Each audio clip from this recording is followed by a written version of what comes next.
हम देख लेते हैं nerve supply of the skeletal muscle. Nerve supply जो है स्केलेटल मसल की उसको हम कहते हैं motor nerve, sorry motor nerve कहते हैं। In fact it is mix nerve होती है and contain the following type of fibre. Motor nerve जो है मोटर फाइबर जो है वो 60% कंप्राइजेज, कितने हैं हमारे पास 3 हैं, 60% होते हैं। ये हमारे पास large myelinated alpha efferent, large myelinated alpha efferent होते हैं जो सप्लाई करते हैं एक्स्ट्रा फ्यूगल मसल फाइबर को, और स्मॉलर माइलिनेटेड एक लार्ज हैं, अल्फा जो होते हैं लार्ज होते हैं और जो स्मॉलर होते हैं वो माइलिनेटेड गेमा हैं, गेमा जो होंगे वो स्मॉल होंगे। एफरेंट जो सप्लाई करते हैं इंट्राफ्यूगल फाइबर को of the muscle spindle which refine the control of muscle contraction, ठीक है। देन है हमारे पास the fine non myelinated autonomic efferent जो है वो सप्लाई करते हैं smooth muscle fibre of the blood vessels को, ठीक है। ये हमारे पास 3 जो है कौन है कि मोटर फाइबर्स हैं। एक है लार्ज अल्फा होंगे, स्मॉल गेमा होंगे। लार्ज अल्फा जो है एक्स्ट्राफ्यूगल मसल फाइबर को सप्लाई करते हैं, स्मॉल जो गेमा है वो इंट्राफ्यूगल मसल फाइबर को करते हैं, ठीक है। देन हमारे पास सेंसरी फाइबर जो होंगे वो हम देख लेते हैं। सेंसरी फाइबर जो है वो 40% होते हैं।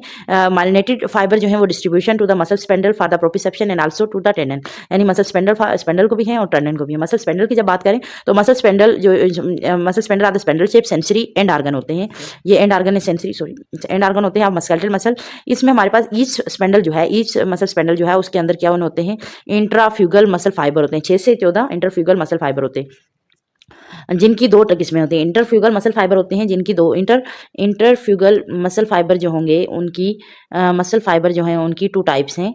एक है न्यूक्लियर बैग और एक है न्यूक्लियर चेन, ठीक है। इंटरफ्यूगल मसल फाइबर जो है उनकी 2 टाइप्स हैं, एक है न्यूक्लियर बैग और एक है न्यूक्लियर चेन, ठीक है। अब क्या होता है द स्पेंडल इज इनर्वेटेड, जो स्पेंडल है मसल स्पेंडल जो है वो इनर्वेट कर रहा होता है both sensory and motor.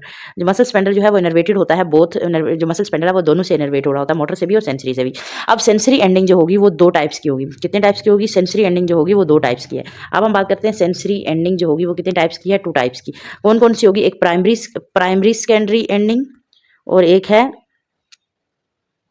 Secondary sensory ending. 2 है ना हमारे पास, एक प्राइमरी है और एक सेकेंडरी है, ठीक है, सेंसरी एंडिंग। अच्छा, जो प्राइमरी है वो सप्लाई करेगी एनिलोस्पाइरल एंडिंग को, ठीक है। इसको हम एनिलोस्पाइरल एंडिंग भी कहते हैं, इसको हम स्पाइरल एंडिंग भी कहते हैं। Ending around the central nuclear region of the intrafusal fibre. ये किसको सप्लाई करती है? सेंट्रल न्यूक्लियर रीजन को। सेंट्रल न्यूक्लियर रीजन किसके? इंट्राफ्यूगल मसल को सप्लाई करती है। Central nuclear region of intrafusal muscle को कौन सप्लाई करती है? प्राइमरी सेंसरी एंडिंग, ठीक हो गया। अब जो सेकेंडरी सेंसरी एंडिंग है सेकेंडरी सेंसरी एंडिंग जो होगी वो हमारे पास जो है वो फ्लावर स्प्रे एंडिंग होती है, वो फ्लावर स्प्रे एंडिंग होगी। एंड पे ऐसे फ्लावर बना होगा, ठीक है, एंडिंग होगी आखिर पे ना, ठीक है, ऐसे, ठीक है। अब ये सप्लाई करती है beyond the nuclear region either side of this fibre. Nuclear region के अलावा जो है ये either side of the fibre जो सप्लाई कर रही होती है। यहाँ पे आप देख रहे हो, यहाँ पे हमारे पास supply of the skeletal muscle, इसकी वजह से आपको समझ आएगा। ये देखो यहाँ पे जो है हमारे पास जो अल्फा एफरेंट है और ये अल्फा एफरेंट है, ये गेमा एफरेंट है, ठीक है। अब जो अल्फा एफरेंट है वो ये है, इसने सप्लाई किया एक्स्ट्राफ्यूगल मसल फाइबर को। गेमा जो था उसने सप्लाई किया इंट्राफ्यूगल मसल फाइबर, न्यूक्लियर चेन और न्यूक्लियर बैग दोनों को, ठीक है। ये हमारे पास मोटर की बात हो रही थी, ठीक है। मोटर की बात हुई, मोटर ने क्या किया? इन दोनों को सप्लाई किया। अब हमारे पास है थिक एफरेंट जो है हमारे पास ये हमारे पास है थिक एफरेंट एंडिंग ग्रुप है। अब इसने हमारे पास किसको दिया? ये जो है ये हमारे पास जो है एक है प्राइमरी एंडिंग और एक करती है सेकेंडरी एंडिंग। इसकी कितनी टाइप है? 2 हैं। प्राइमरी एंडिंग जो होगी, ठीक है, वो आप देख रहे हो। प्राइमरी जो सेंसरी एंडिंग है उसको हम कहते हैं स्पाइरो। ये है प्राइमरी सेंसरी एंडिंग है जो वो होती है around the central nuclear reason में होती है। और जो हमारे पास सेकेंडरी एंडिंग है वो होती है कहाँ पे? Beyond the nuclear region either side of fibre, ठीक है। नेक्स्ट है जो मोटर नर्व सप्लाई है ऑफ द स्पेंडल जो है वो ड्राइव हम ले रहे होते हैं कहाँ से, gamma motor neuron of the spinal cord से। और मसल स्पेंडल जो है एक्ट कर रहा होता है स्ट्रेच रिसेप्टर के तौर पे, और ये क्या करते हैं, दे रिकॉर्ड करते हैं, हेल्प करते हैं ताकि रेगुलेट किया जाए degree and rate of contraction of the extrafusal muscle fibre by influencing the alpha neuron, ताकि इन्फ्लुएंस हो अल्फा न्यूरॉन। देन हमारे पास मोटर पॉइंट क्या होते हैं, motor point are is the site where the motor nerve जो enter होते हैं द मसल में, इट मे बी वन और मोर देन वन होते हैं। Electrical stimulation at the motor point जो है इज मोर इफेक्टिव होती है। मोटर यूनिट क्या होता है, मायोन, इसको हम डिफाइन कर रहे होते हैं, is a single alpha motor neuron is a single alpha motor neuron together with muscle fibre जो इसके साथ सप्लाई कर रही होती है by it. The size of motor unit जो है वो डिपेंड कर रहा होता है upon the precision of the motor muscle control. Small motor unit जो है वो 5 से 10 मसल फाइबर हैं, वो फोल्ड होते हैं muscle of the fine movement में, जैसे एक्स्ट्रा ऑकुलर मसल्स हैं। लार्ज मोटर यूनिट जो होते हैं जो 10 से 2000 मसल फाइबर होते हैं, वे फोल्ड होते हैं in the grass motor movement में, जो मूव कर रहे होते हैं, परफॉर्म कर रहे होते हैं, जैसे प्रोक्सिमल लिम्ब मसल्स हैं उनमें। देन हमारे पास कंपोजिट और hybrid muscle, composite and hybrid muscles क्या होते हैं, the muscles supply to different motor nerve with a different root value is called composite और हाइब्रिड मसल, जैसे एडक्टर मैग्नस है, फ्लेक्सर डिजिटोरम परफेंडस है, पेक्टोरस मेजर है, ये हमारे पास हाइब्रिड मसल है। देन है nerve supply to the smooth muscle, smooth according to the nerve supply smooth muscle classified into single unit type और multi unit type. Single unit जो होते हैं seen in intestine and the nerve impulse जो है reach हो रही होती है वन मसल सेल में एंड ट्रांसमिट हो रही होती है टू अदर सेल में by the mechanical pull through the diffuse cell membrane के जरिए, और नर्व सप्लाई जो है स्पार्स होती है। देन मल्टी यूनिट टाइप में क्या होता है, ये सीन होते हैं in the muscles of ductus deference में, और ईच मसल सेल जो है वो रिसीव कर रहे होते हैं सेपरेट नर्व फाइबर्स, और कंट्रैक्शन जो है इस साइमल्टेनियस हो रही होती है, और नर्व सप्लाई इसमें क्या होती है, रीच होती है। ये हमारे पास जो है इसकी nerve supply of the smooth muscle है, स्पाइनल नर्व है, एंटीरियर रूट से नर्व फाइबर आया और ये ग्रुप ऑफ मसल को ये इनर्वेट किया, ठीक है। Then nerve supply of the cardiac muscle, cardiac heart muscle जो है वो सप्लाई हो रहे होते हैं by sympathetic and parasympathetic nerve fibre से। सिंपैथेटिक नर्व फाइबर जो है स्टिमुलेट करते हैं बहुत हार्ट रेट, वो स्टिमुलेट कर रहे होते हैं हार्ट रेट को, ब्लड प्रेशर को, एंड डायलेट करते हैं कॉर्नरी आर्टरीज को। सेंसरी फाइबर जो है कन्वे कर रहे होते हैं painful impulse from the, convey करते हैं पेनफुल इंपल्स को फ्रॉम द हार्ट से। पैरासिम्पैथेटिक फाइबर जो है वो डिक्रीज कर रहे होते हैं हार्ट रेट को, द सेंसरी फाइबर जो है वो इन्वॉल्व हो रहे होते हैं विद विजुअल रिफ्लेक्स के साथ। Then action of the muscle bodily when muscle जो है कंट्रैक्ट कर रहे होते हैं, शॉर्टन बाय 1/3 शॉर्ट हो जाते हैं, 30% शॉर्ट हो जाते हैं ऑफ इट्स बेली लेंथ, और ब्रिंग अबाउट अ मोमेंट, और रेंज जो होगी, रेंज ऑफ द मोमेंट जो है, sorry range of the moment ये है वो डिपेंड कर रही होती है length of the fleshy fibre पे and the power of force of moment पे और नंबर ऑफ फाइबर्स पे, ठीक है, on the number of fibre पे। However the actual behaviour of muscle contraction is more complex होता है। ड्यूरिंग द कंट्रैक्शन जो लेंथ ऑफ मसल जो है में डिक्रीज हो रही होती है उसको कहते हैं आइसोटोनिक कंट्रैक्शन।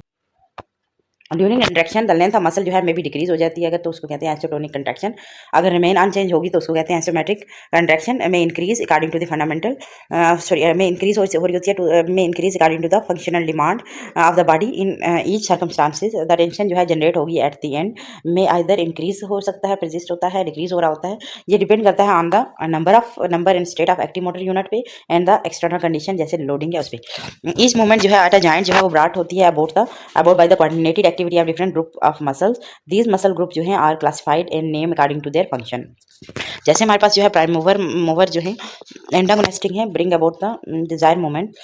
जो एंटागोनिस्टिक मसल्स हैं वो या प्राइम मूवर या एगोनिस्टिक मसल जो है वो डिजायर मोमेंट जो है वो लेके आते हैं। जब प्राइम मूवर जो है हेल्प कर रहा होता है opposite action by the active controlling the lengthening against gravity की लेंदिंग अगेंस्ट जो है वो वर्क कर रहा होता है। इसको कहते हैं एक्शन ऑफ पैराडॉक्स, ठीक है।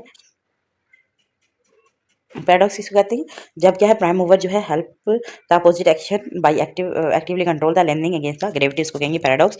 फॉर एग्जांपल जब आप पुट करते हो a glass back on the table is assisted by the gravity but control by the gradual active lengthening of the bicep, इसको कहते हैं पैराडॉक्सियल या इसेंट्रिक एक्शन, इसको कहते हैं इसेंट्रिक एक्शन। देन है एंटागोनिस्टिक अपोनेंट, इसमें क्या होता है oppose the prime mover, they help the prime mover को हेल्प करते हैं by active control relaxation so that desire movement जो होगी स्मूथ होगी, प्रिसाइज होगी। दस द एंटागोनिस्टिक जो है कोऑपरेट कर रहे होते हैं rather than the oppose the prime mover. This is due to reciprocal innervation की वजह से होता है of the opposite group of muscle regulated by the spinal cord through the stress reflex की वजह से इसे रेगुलेट किया जाता है। देन हमारे पास fixator are the group of muscle जो है वो जो स्टेबलाइज कर रहे होते हैं proximal joint of the limb so that desire movement at a distal joint जो है वो अकर हो ऑन अ फिक्स बेस पे, और मसल जो है acting on a shoulder joint वो फिक्स करके रखते हैं उसको, और ताकि बेटर मूवमेंट हो फिंगर्स पे, ठीक है। देन है सिनर्जिस्टिक, व्हेन जब प्राइम मूवर जो है वो क्रॉस कर रहे हो मोर देन वन जाइंट, तो undesired action of the proximal giant जो है उसको प्रिवेंट करो बाय द सर्टेन मसल से, उनको कहते हैं synergistic. For example during making the tight fist by the long distal flexors के जरिए द रिस्ट जो है वो आप उसको रखते हो फिक्स्ड इन एक्सटेंशन में बाय सिनर्जी सिनर्जिस्टिक के साथ, क्योंकि एक्सटेंशन ऑफ द रिस्ट जो है वो सिनर्जिस्टिक के तौर पे वर्क करते हैं। दस द सिनर्जिस्टिक जो है आर द स्पेशल फिक्सेटर है and partial antagonistic to the prime mover muscles के होते हैं। Two or more muscle causing one movement are synergistic. ये हमारे पास जो है इन्होंने दिया हुआ reciprocal innervation of prime mover and antagonistic. यहाँ पे क्या है, मसल फाइबर जो है वो आया सेमिनोसिस एंड सेमिनोसिस एंटागोनिस्टिक मसल्स हैं, रेक्टस फेमोरस एगोनिस्टिक मसल्स हैं। यहाँ पे यहाँ पे जो है उन्होंने क्या किया, यहाँ पे जो है मसल स्पेंडल आया, उसने फ्रैक्शन करवानी थी, तो यहाँ पे टाइप अल्फा रिसेप्टर आएंगे, तो यहाँ पे जो है एंटागोनिस्टिक मसल्स जो है वो क्या होंगे, लेन हो जाएंगे। ठीक है, देन है क्लिनिकल एनाटमी। क्लिनिकल एनाटमी में सबसे पहले है paralysis, loss of motor power, power of the movement is called power of movement जो है मोटर पावर, वो अगर लॉस हो जाए उसको कहते हैं paralysis. This is due to inability of the muscle to contract either by the damage to the motor neural pathway की वजह से हो, या पर इन लोअर मोटर न्यूरॉन की वजह से हो सकते हैं, और by the inherent disease of muscle myopathy की वजह से हो सकते हैं। Damage of the upper motor neuron cause a specific paralysis हो सकता है विद एक्सुरेशन टेंडन जर्क की वजह से हो सकता है। Damage of the lower motor neuron cause a flaccid paralysis हो सकता है, इसमें with loss of tendon jerk. Then है मस्कुलर स्पाज्म। मस्कुलर स्पाज्म जो है there is a quite painful localize muscle spasm, ये कॉमनली काज होता है बाय द मसल पुल की वजह से। In order to relieve it pain muscle जो है should be relax in appropriate treatment से हम रिलैक्स कर सकते हैं। जनरल मसल स्पाज्म जो है अगर हो रहा होता है इन टेटनिक एंड एपिलेप्सी कंडीशन में। देन है disuse atrophy and hypertrophy. The muscle जो है which is not use for a long time, तो वो थिन हो जाता है, वीक हो जाता है, उसको कहते हैं disuse trophy. Conversely adequate in excessive use of particular muscle अगर हम यूज कर रहे हैं वो काजिंग दैट बेटर डेवलपमेंट और इवन हाइपरट्रॉफी हो रही होती है। ठीक है, उसको कहते हैं मसल वेस्टिंग में क्या होता है, reduction in size is the feature of lower motor neuron paralysis में होता है ये, और जनरली जनरलाइज डिसेबिलिटी में होता है। देन हमारे पास रीजनरेशन ऑफ स्केलेटल मसल जो है इज कैपेबल होता है फॉर लिमिटेड रीजनरेशन के लिए। इफ लार्ज रीजन जो है डैमेज होगा, रीजनरेशन नहीं अकर होगी, और एंड द मिस्ड मसल जो है is replace by the connective tissue से रिप्लेस हो जाता है। हाइपरप्लेजिया में क्या होता है, increase number of smooth muscle fibre usually अकर होता है इन यूट्रस ड्यूरिंग प्रेगनेंसी में। देन है हमारे पास माइस्थेनिया ग्रेविस। माइस्थेनिया ग्रेविस एक ऑटोइम्यून डिजीज होती है ऑफ मसल्स की ऑफ अननोन ओरिजिन। एंटीबॉडीज जो है वो प्रोड्यूस हो रही होती हैं जो बाइंड करती हैं एसिटाइलकोलिन रिसेप्टर के साथ, और वो ब्लॉक कर देती हैं उसको, और ये नर्व जो है नर्व इंपल्स जो है ट्रांसमिट हो रही होती है टू द नर्व इंपल्स जो है वो ट्रांसमिट होती है टू द मसल फाइबर में, वो देयरफॉर ब्लॉक हो जाती है। उसकी वजह से extensive and progressive muscle weakness हो रही होती है। ऑल्दो द मसल जो है नॉर्मल होता है, एक्स्ट्राकुलर एंड आइलैंड मसल जो है वो सबसे पहले अफेक्टेड होते हैं, following bye those of the neck and limb muscle बाद में होते हैं। उसके बाद ये अफेक्ट करता है मोर वुमेन को देन मेन से एंड यूजली होता है एज 20 से 40 साल की उम्र के दौरान। देन पोलियोमाइलाइटिस डिजीज होती है मसल की, characterize by the inflammation of the muscle fibre. पोलियोमायोसाइटिस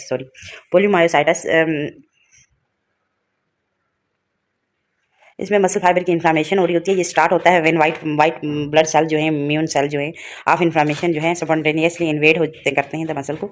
muscle जो है वो क्लोज टू द ट्रंक या टार्सो आर यूजली इफेक्ट होते हैं बाय द पोलियोमायोसाइटिस की वजह से, जो रिजल्ट करता है सीवियर वीकनेस की हो जाती है। उसकी वजह से पोलियोमायोसाइटिस जो है एसोसिएटेड होता है विद स्किन रैश, और इसको हम रेफर करते हैं डर्मामायोसाइटिस। ठीक है, देन हमारे पास फिब्रिलेशन में क्या होता है, abnormal contraction of the cardiac muscle, the cardiac chamber is do not contract as a whole resulting in the destruction of the ramping action. Atrial fibrillation जो है इस जो होती है वो रैपिड अनकोऑर्डिनेटेड कंट्रैक्शन होती है आर्ट्रिया की, ये और इनफेक्टिव पंपिंग हो रही होती है। एबनॉर्मल कंट्रैक्शन होगी एवी नोड की। और वेंट्रिकल फिब्रिलेशन अगर हो तो वो क्या होती है, characterize by the very rapid and disorganize contraction of ventricle, और इसकी वजह से डिस्ट्रप्शन होगी वेंट्रिकल फंक्शन की। देन है एंजाइना पेक्टोरिस, ये एपिसोडिक चेस्ट पेन है ड्यू टू टेम्पोरेरी इस्कीमिया की वजह से कार्डियक मसल्स में, और ये रिलीव हो रहा होता है रस से और नाइट्रेट से। देन है myocardial ischemia, persistent ischemia due to blockage of more than one artery result in necrosis, death of cardiac muscle, pain and not relief rest की जैसे नहीं हो रहा होता। ये गेट रेफर्ड होता है लेफ्ट आर्म में, चेस्ट में, नाइबरिंग एरियाज में रेफर्ड हो सकता है। ठीक है, ये हमारे पास इसकी मायोकार्डियल इस्कीमिया शो किया मैंने। That's all.